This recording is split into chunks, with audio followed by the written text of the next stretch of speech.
We live in the most connected time in human history, yet millions of lovers feel utterly alone. Two people sit beside each other on a couch, phones glowing, faces dimly lit. Their thumbs move faster than their hearts, and in that silence, something sacred unravels. We were designed for connection, for touch, for scent, for shared presence, but the digital age has rewired the chemistry of intimacy. Today, we explore how digital overload, online infidelity, comparison culture, and communication breakdowns are reshaping the biology of love itself. This is PsychoBio dynamics. The human brain was never built for constant input.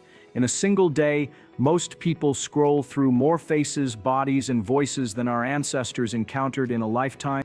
Every notification triggers a burst of dopamine, the same neurotransmitter released during touch, laughter, or orgasm.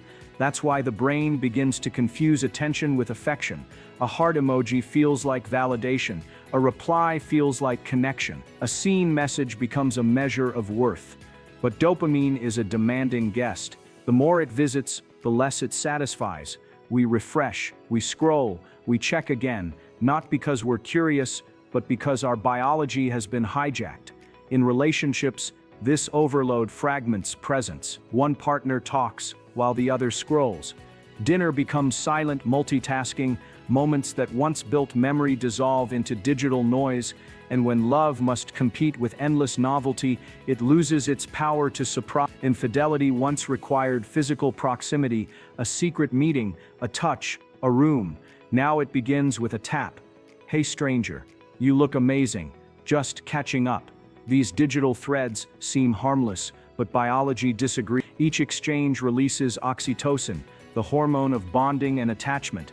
The more you share, the stronger the neural imprint. Researchers call it micro-cheating, the tiny betrayals that start in DMs but echo in real bedrooms. One study from the University of Kansas found that 60% of people in relationships admit to engaging in online intimacy they'd never confess to face-to-face. The line between flirtation and infidelity fades in the glow of the screen. Trust becomes a fragile algorithm. Typing indicators, seen statuses, and last active times.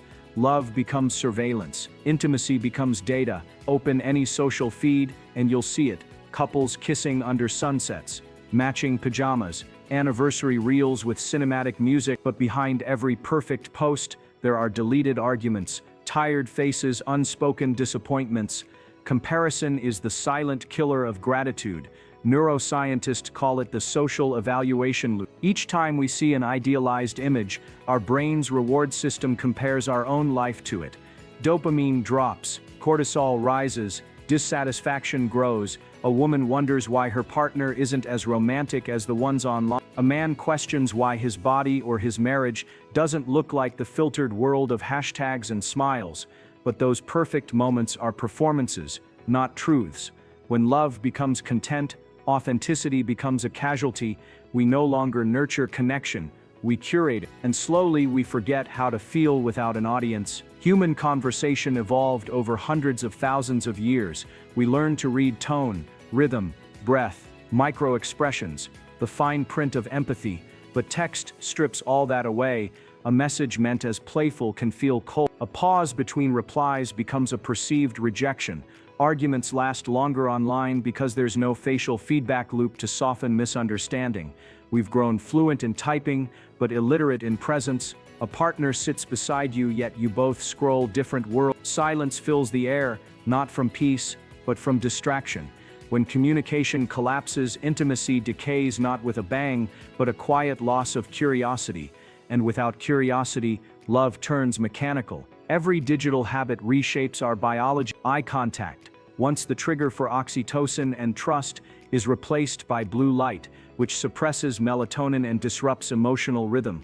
The touch that once soothed the nervous system is now replaced by haptic feedback. Mirror neurons, the cells that allow empathy, weaken when we stop reading real faces. We begin to feel less of each other, even when together. It's not technology that kills intimacy, it's imbalance. When pixels replace presence, when stimulation replaces stillness, the brain forgets the ancient language of love. But awareness is power. To notice is to begin healing. Start with small rituals, device-free dinners, conversations with full attention, walks without phone, touch again without multitasking, listen without checking the clock, gaze without the need to capture the moment. Let your nervous system relearn presence, because intimacy is not found in words or pixels, it's found in the space between two heartbeats that dare to slow down together.